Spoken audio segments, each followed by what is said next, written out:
بسم اللہ الرحمن الرحیم۔ گرین ڈیتھ، مصنف مظہر کلیم ایم اے، عمران سیریز۔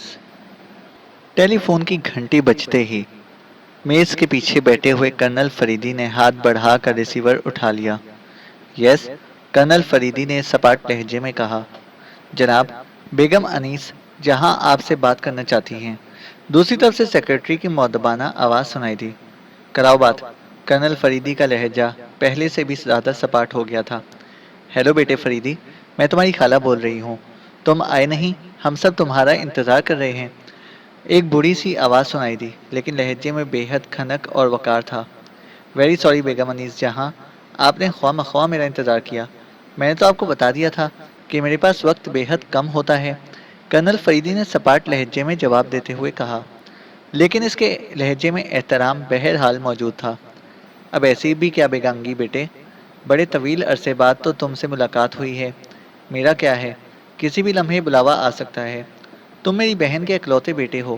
تمہیں دیکھ کر مجھے اپنی مرحومہ بہن یاد آ جاتی ہے اور میرا دل ٹھنڈا ہو جاتا ہے، بیگم انیس جہاں نے کہا، آپ کی محبت سر آنکھوں پر، لیکن میری مجبوری ہے کہ میرے پاس وقت نہیں ہوتا۔ بہرحال میں کوشش کروں گا کہ جلد از جلد ممکن ہو سکے آپ سے ملاقات کروں، لیکن کوئی حتمی وعدہ نہیں کر سکتا، کرنل فریدی نے جواب دیا۔ اس کا انداز صاف بتا رہا تھا کہ وہ اسے ٹالنے کی کوشش کر رہا ہے۔ دیکھو بیٹے، آج شام کو تم ضرور آ جاؤ، نہ جانے کیا بات ہے، آج میرا تم سے ملنے کو بہت دل کر رہا ہے۔ پھر آج میری بیٹی ماہلکہ بانو بھی گریٹ لینڈ سے آنے والی ہے، وہ بھی شام سے پہلے پہنچ جائے گی۔ میں چاہتی ہوں کہ تم بھی اس سے مل لو، پھر چاہے جب بھی آنا، آج بہرحال ضرور آ جاؤ۔ مجھے یقین ہے کہ تم اپنی خالہ کو انکار نہیں کرو گے، بیگم انیس جہاں نے کہا۔ ٹھیک ہے، میں آج شام ضرور حاضر ہو جاؤں گا، کرنل فریدی نے ایک طویل سانس لیتے ہوئے کہا۔ بہت بہت شکریہ، ہم سب آج شام تمہارا شدت سے انتظار کریں گے، دوسری طرف سے کہا گیا، اور اس کے ساتھ ہی رابطہ ختم ہو گیا۔ کرنل فریدی نے ہونٹ بھیجتے ہوئے ریسیور رکھ دیا۔ ساتھ کی دوسری میز پر بیٹھا ہوا کیپٹن حمید اٹھا اور کرنل فریدی کی میز کی طرف بڑھ گیا۔ خالہ بھانجے میں بڑے راز و نیاز کی باتیں ہو رہی تھیں۔ ویسے آپ کو اپنی خالہ کو اس طرح کوڑا جواب نہیں دینا چاہیے تھا۔ وہ آپ کی حقیقی خالہ ہیں؟ کیپٹن حمید نے میز کی دوسری طرف کرسی پر بیٹھتے ہوئے کہا تو کرنل فریدی نے بے اختیار ہنس پڑا۔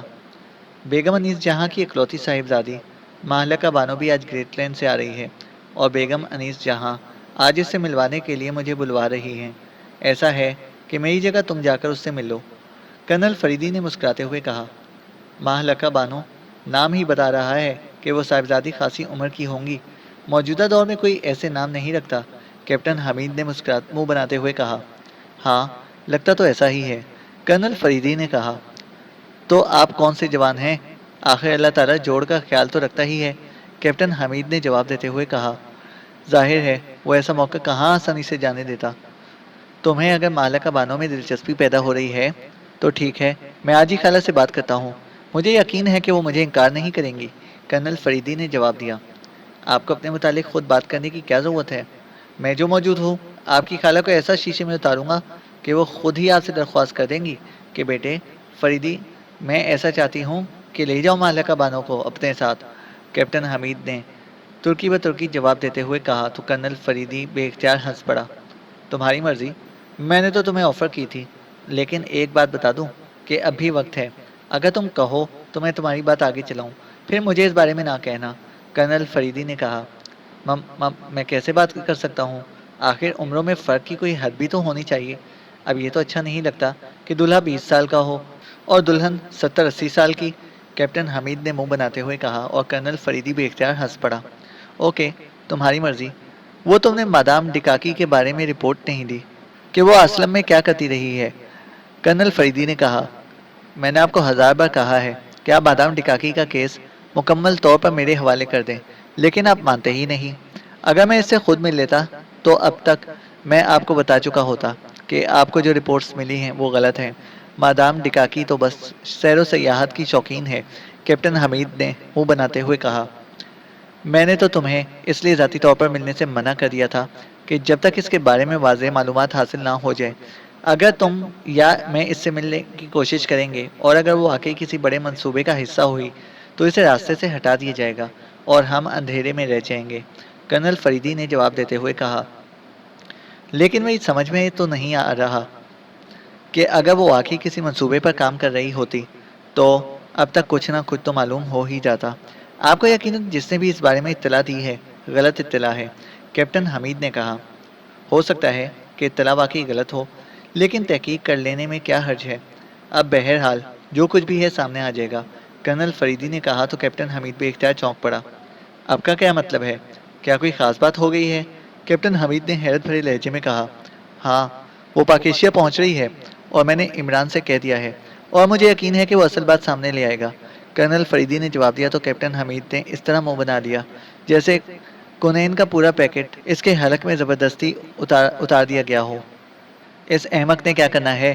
بس اس مادام ڈکاکی سے گپیں ہانکے گا، الٹے سیدھے مذاق کرے گا اور پھر آپ کو رپورٹ دے دے گا، کیپٹن حمید نے کہا تو کرنل فریدی بے اختیار مسکرا دیا۔ وہ کام کرنا جانتا ہے کیپٹن حمید۔ بہرحال چھوڑو اور آج شام میرے ساتھ خالہ کے ہاں چلنے کے لیے تیاری کرو۔ آج میں چاہتا ہوں کہ یہ سلسلہ بھی ختم ہو ہی جائے، کرنل فریدی نے کہا تو کیپٹن حمید ایک بار پھر چونک پڑا۔ ختم کراؤں؟ کیا مطلب؟ کیپٹن حمید نے حیرت بھرے لہجے میں کہا۔ میں انہیں اچھی طرح سمجھا دوں گا کہ وہ آئندہ مجھے فون نہ کیا کریں اور مجھے یقین ہے کہ وہ سمجھدار خاتون میری اس بات سمجھ جائیں گی، کرنل فریدی نے جواب دیا۔ ایک صورت میں یہ کام ہو سکتا ہے کہ اگر محترمہ مالکہ خاتون نے آپ کو ریجیکٹ کر دیا، کیپٹن حمید نے کہا تو کرنل فریدی بے اختیار مسکرا دیا۔ پھر شام کو کرنل فریدی کی گاڑی شہر کے نواحی علاقے الباغ کی طرف بڑھی چلی جا رہی تھی۔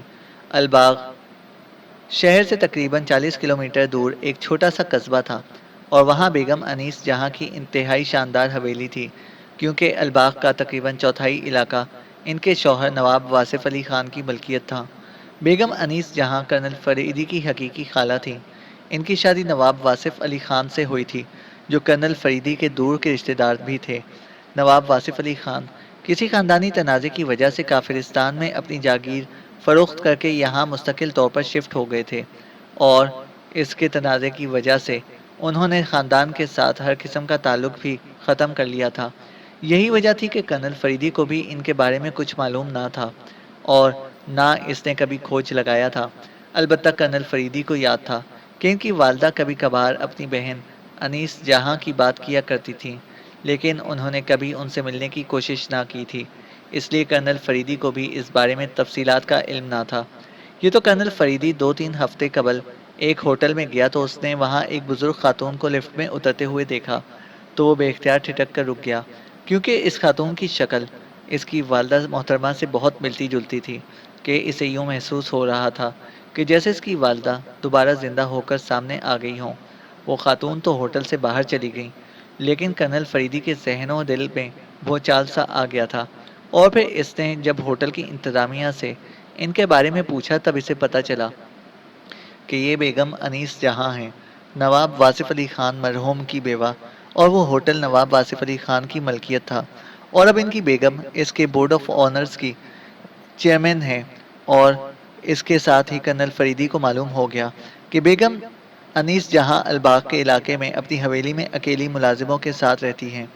طویل عرصے تک ان کی اولاد نہ ہوئی تھی، لیکن پھر آخری عمر میں ان کے ہاں ایک بیٹی پیدا ہوئی جو اس وقت یورپ کی کسی یونیورسٹی میں پڑھتی تھی۔ انیس جہاں اور نواب واصف علی خان کے نام سن کر کرنل فریدی کو سب کچھ یاد آ گیا اور وہ سمجھ گیا کہ بیگم انیس جہاں اس کی حقیقی خالہ ہیں۔ چنانچہ وہ کیپٹن حمید کے ساتھ ان کی حویلی میں ان سے ملنے چلا گیا اور جب بیگم انیس جہاں کو کرنل فریدی کے بارے میں معلوم ہوا تو وہ بے حد خوش ہوئیں، لیکن پھر کرنل فریدی کے لیے مسئلہ بن گیا، کیونکہ بیگم انیس جہاں کا اب اصرار رہنے لگا تھا کہ کرنل فریدی روزانہ اس سے ملنے آیا کرے، لیکن ظاہر ہے کرنل فریدی جیسا مصروف آدمی اپنی خالہ کی یہ خواہش پوری نہیں کر سکتا تھا، اس لیے وہ انہیں ٹال جاتا تھا۔ لیکن آج انہوں نے اس انداز میں بات کی تھی کہ کرنل فریدی جانے پر مجبور ہو گیا۔ گاڑی تیزی سے آگے بڑھتی ہوئی الباغ کی طرف بڑھی چلی جا رہی تھی۔ ویسے آپ کو اپنی خالہ سے مل کر دلی مسرت تو ہوئی ہوگی، سائڈ سیٹ پر بیٹھے ہوئے کیپٹن حمید نے کہا۔ ظاہر ہے یہ کوئی پوچھنے کی بات ہے، وہ میری حقیقی خالہ ہیں اور انہیں دیکھ کر مجھے اپنی والدہ یاد آ جاتی ہیں، کرنل فریدی نے جواب دیتے ہوئے کہا۔ اور ان کی صاحبزادی مہلکہ بانو، انہیں دیکھ کر آپ کو کون یاد آئے گا؟ کیپٹن حمید نے مسکراتے ہوئے کہا۔ اپنی چھوٹی بہن جو نوجوانی ہی میں فوت ہو گئی تھی، کرنل فریدی نے سپاٹ لہجے میں جواب دیا تو کیپٹن حمید نے بے اختیار ہونٹ بھیج لیے۔ ظاہر ہے اب وہ مزید کوئی بات نہ کر سکتا تھا۔ تھوڑی دیر بعد کار حویلی میں داخل ہو کر بڑے سے پورچ میں جا کر رک گئی اور کرنل فریدی اور کیپٹن حمید دونوں نیچے اتر آئے۔ اسی لمحے ایک ادھیڑ عمر کا آدمی تیزی سے ان کی طرف بڑھا۔ یہ بیگم انیس جہاں کا مینیجر تھا، مقامی آدمی تھا۔ اس کا نام ابو فضل تھا۔ پہلے اس کا والد نواب واصف علی خان کا مینیجر تھا اور اس کے فوت ہونے پر ابو فضل ان کے پاس آ گیا تھا، اور نواب واصف علی خان کی وفات کے بعد تو ایک لحاظ سے بیگم انیس جہاں کے گھر کا فرد بن گیا تھا۔ وہ شادی شدہ اور بال بچے دار آدمی تھا اور اسی حویلی کے ایک سائڈ میں بنے ہوئے کوٹھی نما مکان میں رہائش پذیر تھا۔ بیگم انیس جہاں اس پر اس قدر اعتماد کرتی تھیں کہ ایک لحاظ سے وہ جاگیر اور بزنس کے سیاہ و سفید کا مالک بنا ہوا تھا۔ کرنل فریدی کو بھی وہ اچھا، نیک اور مخلص آدمی لگا تھا، اس لیے کرنل فریدی بھی اس سے مل کر بے حد خوش ہوا تھا۔ ویسے ملاقات کے بعد کرنل فریدی کو معلوم ہوا تھا کہ ابو فضل کرنل فریدی کو پہلے سے جانتا تھا، اور یہ بھی معلوم تھا کہ ان کی یہاں کی حیثیت کیا ہے، اور اس نے بھی بیگم انیس جہاں کو ان کے متعلق سب کچھ بتا دیا تھا، ورنہ شاید کرنل فریدی انہیں اپنے بارے میں سردست نہ بتاتا۔ آئیے کرنل صاحب، بیگم صاحبہ آپ کا بڑی شدت سے انتظار کر رہی ہیں۔ اب تک وہ بار بار پوچھتی رہی ہیں۔ ابو فضل نے مؤدبانہ انداز میں سلام کرتے ہوئے کہا۔ تم ہی انہیں سمجھا دو ابو فضل کہ میرے کام کی نوعیت ایسی ہے کہ میں بار بار ان سے ملنے کے لیے نہیں آ سکتا، لیکن خالہ بیوی ضد کرنا شروع کر دیتی ہیں۔ کرنل فریدی نے اس کے ساتھ اندرونی طرف چلتے ہوئے کہا تو ابو فضل بے اختیار ہنس پڑا۔ کرنل صاحب، وہ واقعی آپ سے محبت کرتی ہیں۔ ہر وقت ان کے لبوں پر بس آپ کا اور آپ کی والدہ کا ذکر ہوتا ہے۔ بہرحال آپ پریشان نہ ہوں، میں کسی وقت مناسب موقع دیکھ کر انہیں سمجھا دوں گا۔ وہ انتہائی سمجھدار خاتون ہیں، اس لیے یقیناً وہ سمجھ جائیں گی، ابو فضل نے جواب دیا، اور کرنل فریدی نے اس بات میں سر ہلا دیا۔ تھوڑی دیر بعد وہ انہیں سٹنگ روم میں بٹھا کر یہ کہہ کر چلا گیا کہ وہ زنان خانے میں ان کی آمد کی اطلاع دینے جا رہا ہے۔ اس حویلی کے پیچھے ایک طرف علیحدہ سے زنان خانہ بنا ہوا تھا اور بیگم انیس جہاں وہیں رہتی تھی۔ مہمانوں سے ملنے کے لیے وہ یہاں آ جایا کرتی تھی، لیکن قدیم روایات کے مطابق کسی مرد کو چاہے وہ کتنا ہی قریبی عزیز کیوں نہ ہو، زنان خانے میں جانے کی اجازت نہ تھی۔ تھوڑی دیر بعد سٹنگ روم کا دروازہ کھلا اور ایک بوڑھی خاتون اندر داخل ہوئی۔ ان کے پیچھے ایک نوجوان اور خوبصورت لڑکی تھی، اور کرنل فریدی اور کیپٹن حمید دونوں اٹھ کھڑے ہوئے۔ کیپٹن حمید کی نظریں اس لڑکی پر جمی ہوئی تھیں اور اس کے چہرے پر شرارت کے تاثرات نمایاں تھے۔ کرنل فریدی نے آگے بڑھ کر سلام کیا اور سر جھکا دیا تو بوڑھی خاتون نے اسے دعائیں دیتے ہوئے اس کے سر پر شفقت سے ہاتھ پھیرا۔ کرنل فریدی نے مسکراتے ہوئے ان کی صاحبزادی مہلکہ کو سلام کیا، اور پھر کیپٹن حمید نے بھی یہی کارروائی دہرائی، اور پھر وہ دونوں ان کے سامنے صوفے پر بیٹھ گئے۔ یہ میری بیٹی ہے مہلکہ۔ میں نے اسے جب سے تمہارے متعلق بتایا تو یہ بے حد خوش ہوئی اور اب مجھ سے بھی زیادہ شدت سے تمہارا انتظار کر رہی تھی۔ بیگم انیس جہاں نے مسکراتے ہوئے ساتھ بیٹھی ہوئی نوجوان لڑکی کی طرف اشارہ کرتے ہوئے کہا۔ بہن کو بھائی کی آمد کا انتظار تو رہتا ہی ہے۔ ویسے مجھے بھی ذاتی طور پر چھوٹی بہن سے مل کر بے حد مسرت ہوئی ہے۔ اور مہلکہ، یہ میرا اسسٹنٹ ہے کیپٹن حمید، کرنل فریدی نے مسکراتے ہوئے کہا۔ مجھے اس لیے بھی آپ سے ملاقات کا شوق تھا کہ میں نے آپ کے متعلق بہت کچھ سن رکھا ہے، اور خاص طور پر کیپٹن حمید صاحب کے بارے میں تو اس قدر قصے مشہور ہیں کہ سن کر حیرت ہوتی ہے۔ مہلکہ نے مسکراتے ہوئے کہا تو کرنل فریدی اور کیپٹن حمید دونوں بے اختیار چونک پڑے۔ آپ تو یونیورسٹی میں پڑھتی ہیں شاید، اور اس یونیورسٹی میں ہمارا ذکر کیسے پہنچ گیا؟ کرنل فریدی نے ہنستے ہوئے کہا۔ اماں بھی اب تک یہی سمجھتی رہی ہیں کہ میں یونیورسٹی میں پڑھتی ہوں، حالانکہ مجھے یونیورسٹی چھوڑے ہوئے 3 سال ہو گئے۔ میں گریٹ لینڈ کی اسپیشل انٹیلیجنس سے متعلق ہوں۔ وہاں میں نے 1 سال تک انتہائی سخت ٹریننگ کی ہے۔ اس کے بعد مجھے اس شعبے میں ٹرانسفر کیا گیا۔ ٹریننگ کے دوران اور اس ملازمت کے دوران آپ کا ذکر بطور مثال ہوتا رہا تھا، لیکن مجھے یہ معلوم نہ تھا کہ آپ میرے بھائی ہوں گے۔ مجھے اب آپ پر فخر ہے، اور جب میں واپس جا کر اپنے ساتھیوں کو بتاؤں گی تو یقیناً مجھ پر رشک کریں گے، مہلکہ نے مسکراتے ہوئے کہا۔ لیکن یہ شعبہ تو انتہائی جان جوکھوں کا ہے، آپ ادھر کیسے جا پہنچی؟ کرنل فریدی نے مسکراتے ہوئے کہا۔ مجھے بچپن ہی سے اس کا شوق تھا۔ ڈیڈی مجھے حوصلہ دیا کرتے تھے۔ پھر میں نے کرمنالوجی میں ماسٹر کیا اور میں یقیناً اس شعبے میں آ کر بے حد خوش ہوئی ہوں، مہلکہ نے جواب دیتے ہوئے کہا، اور کرنل فریدی نے اسبات میں سر ہلا دیا۔ اسی لمحے ایک ملازم ٹرالی دھکیلتا ہوا اندر داخل ہوا اور اس نے شربت کے گلاس ہر ایک کے سامنے رکھ دیے، اور پھر ٹرالی ایک طرف کھڑی کر کے وہ واپس چلا گیا۔ آپ کو کیس وغیرہ بھی ملنے لگے ہیں یا ابھی صرف ٹریننگ ہی کر رہی ہیں؟ کیپٹن حمید نے کہا۔ نہیں، میں اسپیشل فورن سیکشن میں شامل ہوں اور فیلڈ میں کام کرتی ہوں۔ 2-3 اہم کیسز بھی میں نے نپٹائے ہیں اور آج کل ایک انتہائی اہم کیس پر کام کر رہی ہوں، مادام ڈکاکی کیس پر، مہلکہ نے جواب دیا تو کرنل فریدی اور کیپٹن حمید دونوں بے اختیار اچھل پڑے۔ مادام ڈکاکی کیس؟ وہ کیا کیس ہے؟ کرنل فریدی نے جان بوجھ کر حیرت بھرے لہجے میں کہا۔ ارے بیٹے چھوڑو، کن باتوں میں پڑ گئے ہیں، کچھ خاندانی باتیں کرو۔ ایسا نہیں ہو سکتا کہ تم مستقل طور پر یہاں حویلی میں آ جاؤ؟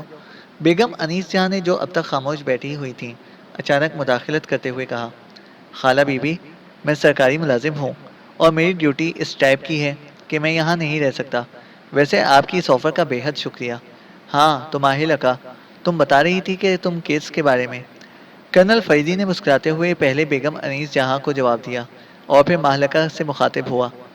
تم بہن بھائی باتیں کرو، میں رات کے کھانے کے لیے باورچی کو ہدایات دے دوں۔ بیگم انیس جہاں نے مسکراتے ہوئے کہا اور اٹھ کھڑی ہوئی۔ ان کے اٹھتے ہی کرنل فریدی، کیپٹن حمید اور مہلکہ بھی اٹھ کھڑی ہوئی۔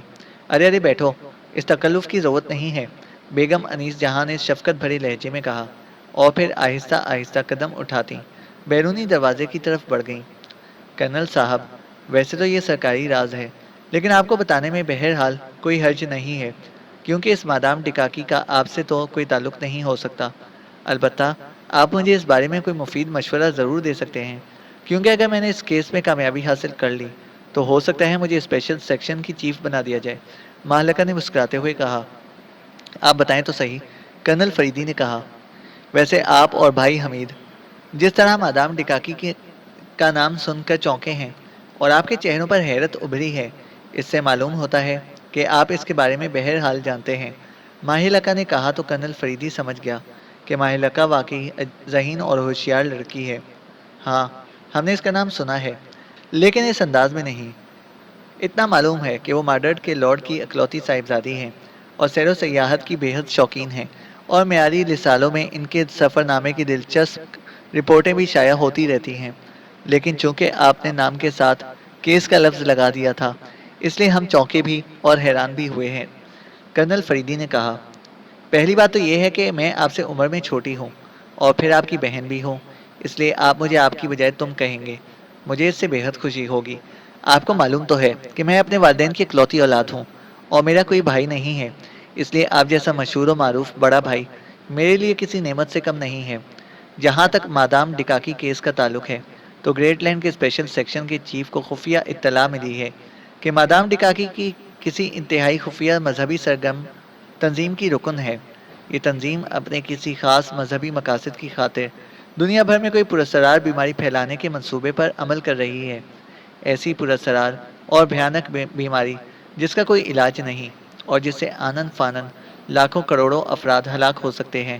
اس اطلاع کے بعد چیف نے یہ کیس میرے سپرد کر دیا اور میں اپنے طور پر یہ کوشش کر رہی ہوں کہ مادام ڈکاکی کے بارے میں پہلے تمام معلومات حاصل کر لوں، اس کے بعد اس سلسلے میں ثبوت حاصل کیے جائیں گے، اور اگر کوئی ثبوت مل گیا تو پھر مادام ڈکاکی کے خلاف عالمی عدالت میں بھی مقدمہ چلایا جا سکتا ہے۔ مہلکہ نے کہا، یہ اطلاع چیف کو کس نے دی ہے کہ مادام ڈکاکی کی اس قدر خوفناک منصوبے پر عمل کر رہی ہے؟ کرنل فریدی نے پوچھا۔ چیف کو معلوم ہوگا، ظاہر ہے کہیں نہ کہیں سے تو اطلاع ملی ہوگی، مہلکہ نے جواب دیتے ہوئے کہا۔ تم نے اب تک مادام ڈکاکی کے بارے میں کیا معلومات حاصل کی ہیں؟ کرنل فریدی نے پوچھا۔ میں نے اپنے آدمیوں کو مارڈرڈ بھجوایا تھا، وہ 1 ہفتے بعد رپورٹ دیں گے، اس لیے میں 1 ہفتے کے لیے والدہ سے ملنے یہاں چلی آئی ہوں۔ آپ بتائیں، آپ یہاں کیا کر رہے ہیں؟ مہلکہ نے مسکراتے ہوئے کہا، میں اسلامی سیکورٹی کونسل سے منسلک ہوں۔ عالم اسلام کے خلاف ہونے والی سازشوں کو روکنا ہمارے فرائض میں شامل ہے، کرنل فریدی نے جواب دیتے ہوئے کہا۔ اوہ، خاصا وسیع کام ہے، مہلکہ نے کہا۔ آپ وہاں مہلکہ کے نام سے ہی کام کرتی ہیں، اور کیا یہی لباس پہنتی ہیں جو اس وقت آپ نے پہنا ہے؟ اچانک کیپٹن حمید نے مہلکہ سے سوال کرتے ہوئے کہا تو مہلکہ بے اختیار ہنس پڑی۔ یہ لباس میں وہاں کیسے پہن سکتی ہوں؟ یہ لباس تو والدہ کی وجہ سے پہننا پڑا ہے۔ وہاں میں جیکٹ اور پتلون استعمال کرتی ہوں، اور وہاں میں نے اپنا نام ملیکہ رکھا ہوا ہے، ماہلکہ نے جواب دیا۔ تو کیپٹن حمید نے اس بات میں سر ہلا دیا۔ تمہارے چیف کا کیا نام ہے؟ کرنل فریدی نے کچھ دیر خاموش رہنے کے بعد پوچھا۔ ہیرس، ماہلکہ نے جواب دیتے ہوئے کہا، اور کرنل فریدی نے اس بات میں سر ہلا دیا۔ اور پھر رات کو ڈنر کرنے کے بعد کرنل فریدی نے ماہلکہ اور بیگم انیس جہاں سے اجازت لی اور دونوں کار میں واپس ہو گئے۔ ماہلکہ واقعی ماہلکہ ہے، کیپٹن حمید نے آہستہ سے کہا تو کرنل فریدی جو کار ڈرائیو کر رہا تھا بے اختیار چونک پڑا۔ کیا مطلب؟ کرنل فریدی نے چونک کر پوچھا۔ ماہلکہ کا مطلب ہوتا ہے چاند چہرہ، اور ماہلکہ واقعی چاند کی طرح روشن اور خوبصورت ہے، کیپٹن حمید نے جواب دیتے ہوئے کہا۔ اب تم ٹرین گزار چکے ہو کیپٹن حمید، اس وقت میں نے تمہیں کہا تھا لیکن تم نے سمجھا کہ وہ بوڑھی ہوگی، کرنل فریدی نے مسکراتے ہوئے کہا۔ اب مجھے کیا معلوم تھا کہ اس قدر بوڑھی بیگم انیس جہاں کی اس قدر نوجوان صاحبزادی ہوگی، کیپٹن حمید نے منہ بناتے ہوئے کہا۔ تمہیں بتایا تو تھا میں نے کہ بیگم انیس جہاں طویل عرصے تک بے اولاد رہی تھی، پھر تقریباً بڑھاپے میں اللہ تعالیٰ نے انہیں بیٹی سے نوازا تھا۔ یہی وجہ ہے کہ ان دونوں کی عمروں میں بے حد فرق ہے، کرنل فریدی نے جواب دیتے ہوئے کہا۔ کیا اب ٹرین واپسی اسٹیشن پر نہیں آ سکتی؟ چند لمحوں بعد کیپٹن حمید نے کہا۔ نہیں، سوری، کرنل فریدی نے جواب دیا۔ اس کا مطلب ہے کہ آپ نے فیصلہ کر لیا ہے۔ اگر ایسا ہے تو پھر میں بے حد خوش ہوں کہ چلو کسی طرح دیوار چین تو راستے سے ہٹے گی، کیپٹن حمید نے جواب دیا تو کرنل فریدی بے اختیار چونک پڑا۔ کیا مطلب؟ کرنل فریدی نے چونک کر پوچھا۔ پہلا حق تو آپ کا ہے، آخر وہ آپ کی کزن ہے، کیپٹن حمید نے جواب دیا تو کرنل فریدی بے اختیار ہنس پڑا۔ وہ میری چھوٹی بہن ہے اور بس، اس سے زیادہ کچھ نہیں، کرنل فریدی نے اس بار سرد لہجے میں جواب دیتے ہوئے کہا تو کیپٹن حمید ہونٹ بھیج کر خاموش ہو گیا، کیونکہ وہ کرنل فریدی کا لہجہ اچھی طرح پہچانتا تھا، اور طویل رفاقت کی وجہ سے وہ جانتا تھا کہ جب کرنل فریدی کے لہجے اور انداز میں سرد مہری آ جائے تو اس کا یہی مطلب ہوتا ہے کہ اب وہ اس ٹاپک پر مزید کوئی بات کرنا پسند نہیں کر سکتا۔ مادام ڈکاکی کے بارے میں ماہلکہ نے عجیب انکشاف کیا ہے، اور اب ہم ٹکرے مار رہے ہیں۔ ہمیں تو یہ اطلاع نہیں مل سکی کہ مادام ڈکاکی کا ایسا خوفناک منصوبہ ہے، کیپٹن حمید نے کہا۔ یہ انکشاف ماہلکہ نے ذاتی طور پر نہیں کیا، بلکہ یہ اطلاع اس کے سیکشن چیف ہیرس کو ملی ہے۔ اب ہیرس سے بات کرنا پڑے گی۔ ویسے مادام ڈکاکی جس انداز میں اسلامی ممالک آ جا رہی ہے، اس سے اس بات کو تقویت پہنچ رہی ہے کہ مادام ڈکاکی کا تعلق کسی جنونی یہودی مذہبی تنظیم سے ہے، جو شاید پوری دنیا کے مسلمانوں کا اس انداز میں خاتمے کے بارے میں سوچ رہے ہیں، کرنل فریدی نے انتہائی سنجیدہ لہجے میں کہا، اور کیپٹن حمید نے اس بات میں سر ہلا دیا۔ پھر واپس اپنے دفتر پہنچ کر کرنل فریدی نے میز کے پیچھے پڑی ہوئی مخصوص کرسی پر بیٹھ کر سب سے پہلے فون کا ریسیور اٹھایا۔ اس کے نیچے موجود بٹن پریس کر کے اس نے اسے ڈائریکٹ کیا اور پھر نمبر ڈائل کرنے شروع کر دیے۔ کیا آپ کو ہیرس کی رہائش گاہ کا نمبر معلوم ہے؟ کیپٹن حمید نے کہا۔ اوقات کے فرق کے مطابق گریٹ لینڈ میں اس وقت صبح کے تقریباً 9 یا 10 بجے ہوں گے، اور یہی آفس کے آغاز کا وقت ہے، کرنل فریدی نے جواب دیا، اور کیپٹن حمید نے شرمندہ سے انداز میں ہونٹ بھیج لیے۔ Hello, special security office. رابطہ قائم ہوتے ہی ایک نسوانی آواز سنائی دی۔ ہیرس سے بات کراؤ، میں کرنل فریدی بول رہا ہوں، کرنل فریدی نے باوقار لہجے میں کہا۔ اوہ یس سر، بات کراتی ہوں، ہولڈ آن کریں سر، دوسری طرف سے قدرے بوکھلائے ہوئے لہجے میں کہا گیا۔ ہیلو، ہیرس بول رہا ہوں۔ چند لمحوں بعد ایک باوقار سی آواز سنائی دی۔ کرنل فریدی بول رہا ہوں، اسلامی سیکیورٹی آفس سے، کرنل فریدی نے کہا۔ اوہ کرنل فریدی، آپ کیسے یاد کر لیا آج آپ نے؟ دوسری طرف سے چونک کر کہا گیا، لہجے میں ہلکا سا بے تکلفانہ پن نمایاں تھا۔ آپ کے سیکشن میں ملیکہ کام کرتی ہیں، وہ میری چھوٹی بہن ہیں، انہوں نے مجھے بتایا ہے کہ وہ مارڈرڈ کی مادام ڈکاکی کے خلاف کام کر رہی ہیں، اور مادام ڈکاکی کے متعلق آپ کو یہ اطلاع ملی ہے کہ وہ کسی مذہبی جنونی تنظیم کے تحت مختلف ملکوں کے لاکھوں لوگوں کو کسی پراسرار بیماری سے ہلاک کرنے کی منصوبے پر عمل کر رہی ہے، کرنل فریدی نے انتہائی سنجیدہ لہجے میں کہا۔ آپ کی یہ اطلاع تو میرے لیے انتہائی حیران کن ہے کہ ملیکہ آپ کی چھوٹی بہن ہے، اس نے تو کبھی اس بات کا ذکر ہی نہیں کیا، اس لحاظ سے تو یہ میرے سیکشن کے لیے اعزاز کا باعث ہے، ہیرس نے حیرت بھرے لہجے میں کہا۔ آج سے پہلے شاید اسے یہ معلوم ہی نہ تھا کہ وہ میری دور کی عزیز کی بیٹی ہے، اور آج میں جب عزیزہ کے وہاں گیا تو ملیکہ وہاں موجود تھی۔ آج پہلی بار اس سے ملاقات ہوئی ہے، اور آج ہی اس نے اپنے بارے میں بتایا ہے، کرنل فریدی نے جواب دیا۔ اوہ تو یہ بات ہے. ویسے تو ملیکا نے اپنا کیس اس طرح اوپن کر کے غلطی کی ہے، لیکن آپ کی بات دوسری ہے، اور اب آپ کو بتانے میں مجھے کوئی حرج معلوم نہیں ہوتا کہ اطلاع مجھے مارڈرڈ کی انٹیلیجنس سے موصول ہوئی ہے. انٹیلیجنس کے ایک آفیسر نے جنوبی مذہبی گروپ میں گھس کر اس بارے میں معلومات حاصل کی اور اس نے انٹیلیجنس چیف کو اطلاع دے دی، لیکن پھر شاید اس کے بارے میں اس گروپ کو علم ہو گیا، اس لیے وہ افسر اچانک سپاہی ہستی سے غائب ہو گیا. اس کی لاش بھی آج تک نہیں ملی، اور انٹیلیجنس کے چیف کے بارے میں بھی معلوم ہوا ہے کہ ان پر 2-3 بار قاتلانہ حملہ کیا گیا ہے، لیکن وہ بچ گئے.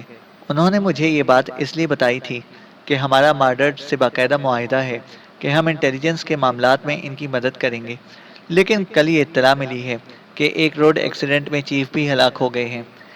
ہیرس نے کہا، ملیکا نے بتایا ہے کہ اس کے آدمی مارڈرڈ میں مادام ڈکاکی کے بارے میں معلومات حاصل کر رہے ہیں، لیکن اس معاملے میں معلومات تو دراصل اس جنونی مذہبی گروپ کے بارے میں حاصل کرنی چاہیے تھی. کرنل فریدی نے کہا، اس بارے میں ہمارے سیکشن کا ایک اور آدمی اپنے ساتھیوں سمیت کام کر رہا ہے. ویسے یہ مذہبی گروپ پورے مارڈرڈ میں مشہور ہے، اس کے کھلے عام اجتماعات ہوتے رہتے ہیں. ان کی باقاعدہ عبادت گاہ ہے جس کا مذہبی پیشوا جابی کہلاتا ہے، اور اس قدیم مذہب کا نام آرکنی ہے. لیکن یہ وہ باتیں ہیں جو سب جانتے ہیں، لیکن در پردہ وہ کیا کرتے ہیں، ان کے کون کون سے ممبرز ہیں، اس بارے میں کسی کو بھی معلوم نہیں ہے، کیونکہ ان کی تمام کارروائی حد درجے خفیہ ہوتی ہے، اور بظاہر اس کے ممبران کی تعداد چند 100 افراد پر مشتمل ہے. ان کی واحد نشانی یہ ہے کہ یہ اپنی جیبوں پر سیاہ دائرے کا نشان لگاتے ہیں. ان کی عبادت گاہ پر بھی سیاہ دائرے کا بڑا سا نشان موجود ہے، اس لیے عام لوگ انہیں بلیک سرکل بھی کہتے ہیں. ہیرس نے تفصیل بتاتے ہوئے کہا، ٹھیک ہے، مجھے یہ اطلاع ملی تھی کہ مادام ڈکاکی کی کسی پراسرار نقل و حرکت میں مصروف ہے، لیکن اس کا کوئی مقصد اب تک سامنے نہیں آیا تھا. آج پہلی بار اس کے مقصد کی قدرے نشاندہی ہوئی ہے. اب میں خود بھی اس سلسلے میں کام کروں گا، اور اگر کوئی خاص بات سامنے آئی تو میں اس کی اطلاع دے دوں گا. کرنل فریدی نے کہا، اوکے شکریہ. دوسری طرف سے کہا گیا تو کرنل فریدی نے گڈ بائی کہتے ہوئے ریسیور رکھ دیا. کیا آپ کو اس بارے میں کچھ معلوم نہیں؟ حالانکہ میرا خیال ہے کہ قدیم اور پراسرار مذاہب پر آپ نے بہت کچھ پڑھ رکھا ہے. کیپٹن حمید نے کہا، یہ قدیم یونانی مذہب ہے. میں نے اس بارے میں پڑھا تھا، لیکن آج تک یہ سمجھا جاتا رہا ہے کہ یہ مذہب ختم ہو چکا ہے اور اب اس کے پیروکار باقی نہیں رہے. لیکن آج جو کچھ معلوم ہوا ہے اس سے تو یہ ثابت ہوتا ہے کہ یہ لوگ نہ صرف موجود ہیں بلکہ اس قدر طاقتور بھی ہو چکے ہیں کہ یہ لاکھوں لوگوں کی ہلاکت کی کارروائی بھی کر سکتے ہیں. کرنل فریدی نے کرسی سے اٹھتے ہوئے کہا تو کیپٹن حمید بھی اٹھ کھڑا ہوا. تو اب آپ کا کیا پروگرام ہے؟ کیپٹن حمید نے کہا، تیاری کرو، کل ہم مارڈرڈ جائیں گے اور وہاں جا کر اس کے بارے میں مزید تفصیلات میں معلوم کرنا چاہتا ہوں. کرنل فریدی نے جواب دیتے ہوئے کہا، کیا خیال ہے اگر ماہر لکا کو بھی ساتھ لے لیا جائے؟ اس کے تجربے میں اضافہ ہوگا. کیپٹن حمید نے مسکراتے ہوئے کہا، اسے اپنا تجربہ خود حاصل کرنے دو. کرنل فریدی نے خشک لہجے میں کہا اور تیز تیز قدم اٹھاتا بیرونی دروازے کی طرف بڑھ گیا. اب پتھر میں جونک لگنے کے آثار پیدا ہو گئے ہیں، کیپٹن حمید نے شرارت بھرے لہجے میں بڑبڑاتے ہوئے کہا، اور پھر وہ بھی بیرونی دروازے کی طرف بڑھ گیا. چینل کو سبسکرائب کریں اور بیل آئیکن کو پریس کریں تاکہ ہماری ہر اپڈیٹ آپ کو بر وقت مل سکے.